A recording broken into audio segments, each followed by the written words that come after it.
تھوڑا سی ایسے جگہ ہٹائی تو وہ دیگ نکل آئی، تو فرمایا پھر مٹھیاں سونے کی بھر بھر کے دیتے تھے۔ اور مجھے ایک صاحب کہنے لگے کوئی ایسا عمل بتائیں، کوئی ایسا عمل بتائیں کہ میں چاہتا ہوں میری 7 نسلوں میں رزق ختم نہ ہو، جو مہنگائی اور حالات اور پریشانیاں میں دیکھ رہا ہوں کوئی ہے؟ 70 اولیاء نے فرمایا کہ جو بندہ یہ وظیفہ پڑھے گا اللہ کا عرش ہل جاتا ہے، دکھ ہوں، غم ہوں، قرضے ہوں، مصیبتیں ہوں، ناکامیاں ہوں اور پریشانیاں ہوں اور ایسے حالات کہ جو انسان کہے کہ بس سب تو موت ہی ہے، اس کے علاوہ کوئی راستہ نہیں، کوئی ایسی پریشانی ہو، اللہ کا نظام ہے کہ اس پہ وہ ملتا ہے جو انسان گمان نہیں کر سکتا، سوچ نہیں سکتا۔ یہ فیصل آباد کے ساتھ مامو کانجن میں ایک درویش ہوتے تھے، صوفی عبداللہ صاحب رحمۃ اللہ علیہ، بڑے اللہ والے تھے، درویش تھے، اللہ سے مانگتے تھے، اللہ دے دیتا تھا۔ تو مجھے ان کے ایک شاگرد نے بتایا، اردو بازار لاہور میں ہوتے تھے، کہنے لگے کہ میں ایک دفعہ گیا تو مجھ سے فرمانے لگے کہ میرے سارے کے سارے طالب علم استاد جمع ہو کے آ گئے کہ ہمارے جو ہے وہ ہمارے راشن نہیں، کھانا پینا کچھ نہیں، تنخواہیں نہیں ملی، سب چیز ختم ہو چکی ہے، تو اب ہمیں اجازت دے دیں، آپ کے پاس تو ہے نہیں۔ اچھا فرمایا مجھے چند دن دے دو، جتنے اور دن صبر کر لیا، چند دن مجھے دے دو۔ تو فرمایا پھر بیٹھ گئے مصلی، اور جو سورۃ فاتحہ پڑھی نا جب آتے تھے نا، ایاک نعبد و ایاک نستعین، اس کو جو وجدانی کیفیت کے ساتھ دل کی گہرائیوں اندر کے درد کے ساتھ پکارتے تھے، اتنا درد، اتنا غم، اتنا درد، اتنا غم جو پکارتے تھے کہ ایسے محسوس ہوتا تھا کہ زمین ساری کی ساری ہل رہی اور ہر طرف ایک نظام چل رہا ہے۔ اور جب پھر اس صورت کو پورا کرتے تھے، پھر سورۃ فاتحہ پڑھتے تھے، اور جب پہنچتے تھے ایاک نعبد و ایاک نستعین، پھر ایسے ہی جو ہے اس کو دہراتے تھے۔ پر بات یہ ہے وہ دعا پڑھتے نہیں تھے، مانگتے تھے۔ ایک ہے دعاؤں کا پڑھنا، ایک ہے دعاؤں کا مانگنا۔ وہ دعا پڑھتے نہیں تھے، مانگتے تھے، اور اللہ مانگنے والے کو دیتا بھی ہے، اللہ مانگنے والے کو عطا بھی کرتا ہے، اور اللہ کی رحمت مانگنے والے کے ساتھ سدا رہتی ہے، ہمیشہ رہتی۔ وہ دعا پڑھتے نہیں تھے، مانگتے تھے۔ بس کہا کہ ایسے مانگے، ایسا مانگا، ایسا مانگا کہ اللہ پاک کو ترس آیا۔ چند ہی دنوں میں فرمایا اللہ نے دکھایا کہ یہ دیگ ہے، سونے کی بھری ہوئی ہے، اور میں نے آپ کے حوالے کر دی۔ اور تھوڑا سی ایسے جگہ ہٹائی تو وہ دیگ نکل آئی، تو فرمایا پھر مٹھیاں سونے کی بھر بھر کے دیتے تھے، اور کہتے تھے اس کو حسب ضرورت خرچ کرنا، خیال کرنا، کہیں فضول خرچی نہ کرنا، اسراف نہ کرنا، اللہ کے خزانے ہیں اور برکت والے ہیں، کہ اللہ ناراض ہو کے چھین نہ لے، کہ اللہ ناراض ہو کے چھین نہ لے۔ مجھے ایک صاحب کہنے لگے کوئی ایسا عمل بتائیں، کوئی ایسا عمل بتائیں کہ میں چاہتا ہوں میری 7 نسلوں میں رزق ختم نہ ہو، جو مہنگائی اور حالات اور پریشانیاں میں دیکھ رہا ہوں کوئی ہے عمل؟ میں کہا بالکل ہے۔ میں نے کہا روزانہ 40 منٹ بیٹھ، 40 منٹ صبح دوپہر شام، جو تیری تنہائی کا وقت ہو، کہ یا اللہ دنیا میں ایسی جگہ کوئی کہیں ہوتی، اکیلے بیٹھے رہتے یاد تیری دل نشیں ہوتی، اکیلے بیٹھے رہتے یاد تیری دل نشیں ہوتی۔ 40 منٹ کوئی ایسا بیٹھ 40 منٹ اس انداز سے مصلی پہ، کہیں بستر میں، کہیں ایسی جگہ جہاں سوئے نہیں، اور بس صرف ایک بار سورۃ فاتحہ پڑھ، اور اس کے بعد ایاک نعبد و ایاک نستعین کو دوہرا۔ جاگ رہے ہیں، دیکھتے رہیں، مجھے دیکھتے رہیں، میں آپ کو دیکھتا رہوں۔ آپ اللہ کے اور اس کے حبیب کے مہمان ہیں، آپ کو دیکھنا بھی ثواب ہے، آپ کو دیکھنا بھی ثواب۔ تو میں نے اسے عرض کیا کہ بس اس کو وجدان سے پڑھو، ایسے پڑھ کے رونگٹے کھڑے ہو جائیں، آنسو بہنے لگ جائیں، دل کے اندر کا درد اور دل کا اندر کا غم اور اللہ کے سامنے حاضری، استحضار، اور یہ کیفیتیں تیری ہوں کہ بس اس کے علاوہ کوئی مجھے یاد نہ رہے، اس در سے پڑھ۔ صرف 40 منٹ، 40 کی عدد کے ساتھ کائنات کے رازوں کا بڑا تعلق ہے۔ 40 کا جو عدد ہوتا ہے، بس 40 کے عدد کے ساتھ پڑھ، اور بہت توجہ سے پڑھ، اور بہت دھیان سے پڑھ، بہت توجہ سے، روز پڑھ۔ مجھ سے کہنے لگا کتنے دن پڑھوں؟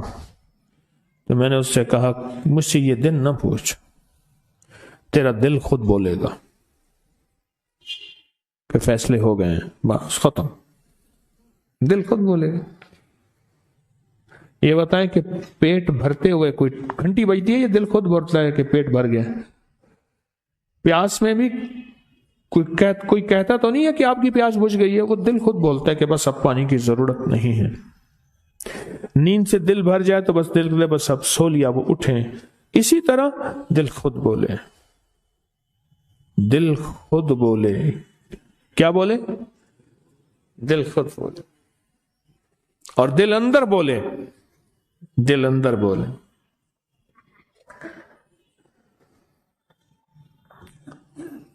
کہ اللہ پاک جل شانہ نے نسلوں کے لیے رزق کی عزت، دولت، برکت کے فیصلے کر دی، بس دل بولے۔ کتنے دیر کر؟ اب یہ تیری اپنے مانگنے میں ہے، اب یہ تیری اپنے مانگنے میں ہے۔ مانگنے میں کمی ہے تو دل نہیں بولے گا، اگر مانگے گا تو پتہ نہیں دنوں میں یا ہفتوں میں، جتنے میں دنوں میں فیصلہ ہو جائے گا، فیصلہ ہو جائے گا۔ اور میں نے اس سے کہا کہ یہ میرے پردادا کے پردادا کا عمل ہے، ان کا یہ عمل ہے، میرے پردادا کے پردادا کا عمل، جو ہماری خاندانی یادداشتوں میں یہ لکھا ہوا ہے۔ اور فرمایا اگر یہ کوئی بندہ کر لے، اللہ نسلوں کا رزق اللہ سے منوا لے۔ اور میں نے اس سے کہا خیال کرنا، رزق روحانی ساتھ منوانا، رزق روحانی ساتھ منوانا، رزق روحانی ساتھ منوانا، ورنہ دولت، مال، چیزیں مل جائے گی جس کے بارے میں کہا جاتا ہے کہ بعض بندے ایسے ہوتے ہیں اللہ پاک ان سے لقمے نہیں چھینتا، سجدے چھین لیتا ہے۔ اللہ ان سے لقمے نہیں چھینتا، کیوں؟ رزق جسمانی دوسرے لفظوں میں مل رہا ہے، اور رزق روحانی اللہ چھین لیتا ہے۔ یہ جو آج آپ بیٹھے ہیں تسبیح خانے میں اور میں بیٹھا ہوں، یہ ہم روحانی دسترخوان پہ بیٹھے ہیں۔ یہ بہت بڑا دسترخوان لگا ہوا ہے، دسترخوان ہے۔ سنا ہے در یار پہ بڑی دھوم ہے، سنا ہے در یار پہ بڑی دھوم ہے، وہاں عاشقوں کا ہجوم ہے۔ یہ روحانی دسترخوان ہے، میں بھی خود محتاج ہوں، یہ روحانی دسترخوان ہے۔ تو میں نے اس سے عرض کیا کہ ایک دسترخوان نہیں مانگنا، دونوں مانگنا، رزق روحانی بھی، رزق جسمانی تو اس کو بھی ملتا ہے جس کو کلمہ نصیب نہیں ہوا، رزق جسمانی تو اس کو ہی ملتا ہے جس کو کملی والی کی غلامی نصیب نہیں ہوئی، رزق جسمانی تو اس کو ہی ملتا ہے جس کے ماتھے پہ شقاوت لکھی ہے، رزق جسمانی تو اس کو ملتا ہے جو اللہ کا نافرمان ہے، رزق جسمانی تو اس کو ملتا ہے جو اللہ کے وجود کا انکار کرتا ہے، رزق جسمانی تو اس کو ہی ملتا ہے جو آخرت اور قبر کا انکار کرتا ہے، رزق جسمانی تو اس کو ملتا ہے جو جنات اور برزخ کا انکار کرتا ہے، رزق جسمانی تو اس کو ملتا ہے جو خود کملی والے کی نبوت کا انکار کرتا ہے، وہ تو بے بہا لوگ ہیں، ان کو ملتا ہے۔ پر تجھے بھی صرف رزق جسمانی ملا اور اللہ سے یہ منوا لیا، نہ یہ نہ منوانا، اللہ سے کہنا ہے اللہ رزق روحانی بھی دے اور رزق جسمانی بھی دے، دو رزق کٹھے عطا فرما۔ کون سا رزق؟ رزق اور رزق جسمانی بھی دے۔ کہیں ایسا نہ ہو کہ میری نسلوں میں صرف مال، دولت اور چیزیں ہوں اور تیرا نام اور تیرے حبیب کا نام نہ ہو، تیرا نام اور تیرے کملی والے کا نام نہ ہو، تیرا نام اور تیرے دوستوں کا نام نہ ہو، تیرا نام اور تیری آل و اصحاب کا نام نہ ہو، کہیں ایسا نہ ہو میں محروم ہو جاؤں مجھے آل اور محمد اور آل محمد اور اصحاب محمد کی نسبتیں یہ بھی ساتھ عطا کیے رکھ۔ میں نے اس سے کہا کہ 2 چیزیں مانگنا۔ اچھا، قدرت کا نظام ہے، کچھ دیوانے بھی ہوتے ہیں، یقین والے ہوتے ہیں، آپ جیسے آپ مخلص بیٹھے ہیں، اور پوری دنیا میں ہمارے ساتھ اس وقت مخلص بیٹھے ہیں جو ہماری آج کی محفل میں شریک ہیں، ہوتے ہیں دیوانے۔ اس نے یقین سے پڑھنا شروع کر دیا، مجھ سے کہنے لگا ایک وقت ایک جگہ ہو بہت بہتر۔ میں نے اس سے کہا، میں نے کہا پھر بھی اگر ایک وقت ایک جگہ میسر نہ بھی ہو تو اگر عمل کسی وقت چوک جائے، عمل کی جگہ چوک جائے، عمل کا وقت چوک جائے، مجبوری میں نہ ہو تو بہتر ہے، پر توجہ نہ چوکے، دھیان نہ جائے، استحضار نہ جائے، یقین نہ جائے، اور سچا یقین ہو، سچا یقین کہ میرا اللہ خود کہتا ہے یہ مانگنا بھی تو اسی نے دیا ہے نا، اسی نے مانگنا دیا ہے۔ جب اس کریم نے مانگنا ہی خود دیا ہے تو عطا بھی خود کرے گا۔ نہیں خوف نارے جہیم کا کہ کرم ہے مجھ پہ کریم کا، وہ خود عطا کرے گا مجھے، اس نے مانگنا دیا دے گا۔ یقین ہو ایسا ایسا ایسا ایسا، اتنا زبردست یقین ہو، اتنا یقین ہو اللہ کے ملنے پہ اور اللہ کے مانگنے پہ، اتنا یقین ہو کہ گمان اور خیال سے بالا تر یقین ہو، بہت زیادہ یقین ہو۔ یاد رکھیے گا میری بات، میری طرف دیکھتے رہیں، یاد رکھیے گا جس کو ملا ہے یقین کی طاقت میں ملا ہے، اور جس سے چھنا ہے بے یقینی نے اس سے سب کچھ چھین لیا، بے یقینی نے اس سے سب کچھ چھین لیا ہے۔ جس کو ملا ہے یقین کی طاقت سے ملا ہے، یقین ہو کہ میں کر رہا ہوں اور اللہ مجھے دے دے گا۔ کہا کہ کیسا یقین ہو؟ کہا جیسے بکری کے تھن دودھ سے بھرے ہوئے اور میں کہوں کہ میرے ہاتھ سے دباؤں گا اور دودھ نکلے گا، اس سے زیادہ یقین۔ اور کہا کس سے زیادہ یقین؟ کہا کہ ایک بڑا نوٹ ہو اور بڑا نوٹ کے اندر جو ہے ایک آنے کی چیز آنی ہے، تو میں کہوں گا اس سے تو اس کی نوٹ کے اندر تو ہزاروں آنے ہیں، اور میں ایک آنے کی چیز، ایک ٹکے کی چیز لوں گا اور میرا کام بن جائے گا۔ اس سے زیادہ یقین ہو، اور اس سے کہیں زیادہ یقین ہو کہ سخت پیاس ہے اور میں پانی کو دیکھوں، اور پانی کو دیکھتے ہی مجھے یقین ہو کہ اس سخت پیاس میں میرا پیاس بجھ جائے گی، پیٹ بھر جائے گا۔ اس سے کہیں زیادہ یقین ہو۔ میں پھر بھی یقین کو نہیں سمجھا سکا، علم بھی محدود ہے، الفاظ بھی میرے پاس محدود ہیں۔ اس سے کہیں زیادہ یقین ہو، اس سے کہیں زیادہ یقین ہو، اور بہت زیادہ یقین ہو، اتنا یقین ہو۔ کیا خیال ہے؟ آپ چاہیں گے اپنی نسلوں کے لیے بخت، رزق، نصیب اور مقدر منوا لیں؟ کیا خیال ہے؟ وہ بڑا کریم ہے۔ میں نے ابھی نہیں بتایا کہ قرآن کا واقعہ سنایا، حضرت موسیٰ اور خضر علیہ السلام کا قرآن کا واقعہ سنایا کہ ان کی 7 نسلوں کا جو ابا تھا نا، وہ 7 نسلوں میں پہلے والا ابا، دادے کے دادے کے دادے کا دادا، ٹھیک، وہ نیک تھا، وہ دعائیں مانگتا تھا، وہ اللہ کے ساتھ تعلق میں تھا، اس کا تقویٰ تھا، وہ اس کی نیکی کا اثر، اس کی نیکی کا اثر، اس کی نیکی کا اثر نسلوں میں منتقل ہوا، نسلوں میں منتقل ہوا۔ پڑھ لیں، مانگ لیں، اللہ سے کر دیں کہ اللہ میرے لیے اور میری نسلوں کے لیے رزق روحانی اور رزق جسمانی کے فیصلے کر دیں، رزق روحانی اور رزق جسمانی کے فیصلے کر دیں۔ شاہ عبد الرحیم تھے شاہ ولی اللہ رحمت اللہ علیہ کے والد محترم، انہوں نے شاہ ولی اللہ سے کہا بیٹا میں تجھے روحانی مشقیں کرا رہا ہوں، ایک مشق ایک بھی کر لے، اپنے لیے اور اپنی نسلوں کے لیے اللہ سے رزق منوا لے۔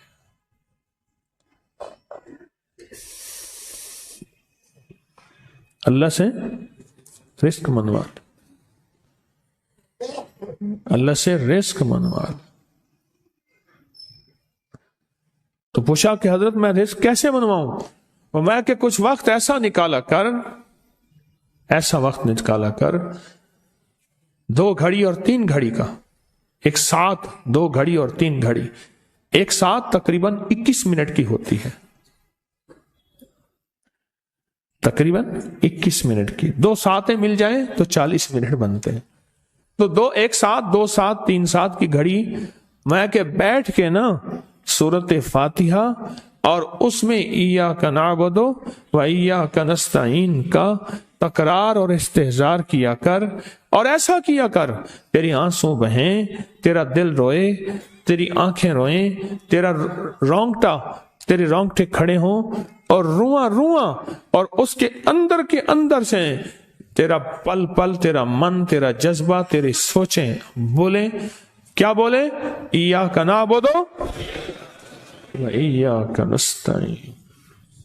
تو ایک میلہ تھا اللہ کے نیک بندوں کا، تو اس میں 70 اولیاء جمع ہوئے.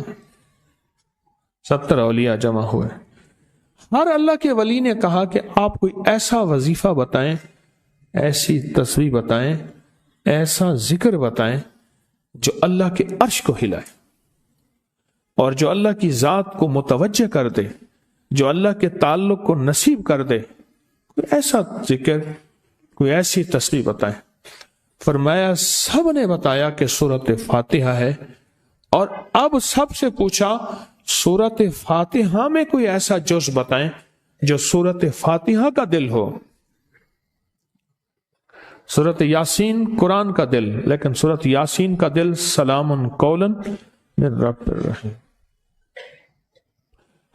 ہر سورت کے اندر اللہ پاک نے کچھ نعمتیں، کچھ نکتے رکھے ہیں. تو فرمایا سورت فاتحہ کا دل. تو میلے میں جتنے بھی اولیاء 70 بیٹھے تھے، سب نے کہا کہ اگر سورت فاتحہ کا دل پانا ہے تو وہ صرف کیا ہے؟ ایاک نعبد و ایاک نستعین. اس کا مفہوم عام سادہ سے یہ ہے کہ مولا غلامی تیری، در کسی اور کا.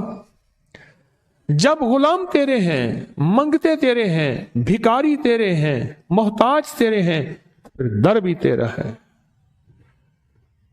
پھر در بھی تیرا ہے، اور کسی کا در مولا نہیں ہے، پھر در بھی تیرا ہے. تیرے در کے ہم محتاج، تیرے بر کے ہم غلام ہیں.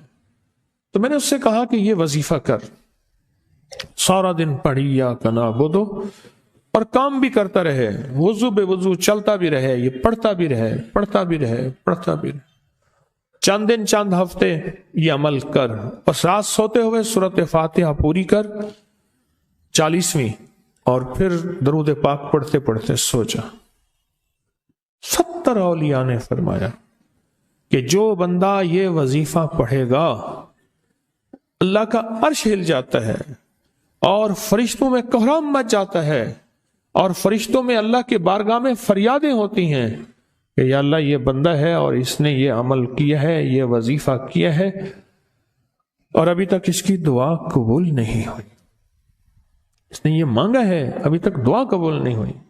فرشتوں میں یہ کوہرام مچ جاتا ہے. ایک اللہ کے دوست تھے، سوتے سوتے ایک دم اٹھ بیٹھے. اٹھنے کے بعد وجدانی کیفیت کے ساتھ جو ہے یہ وظیفہ پڑھنے لگے.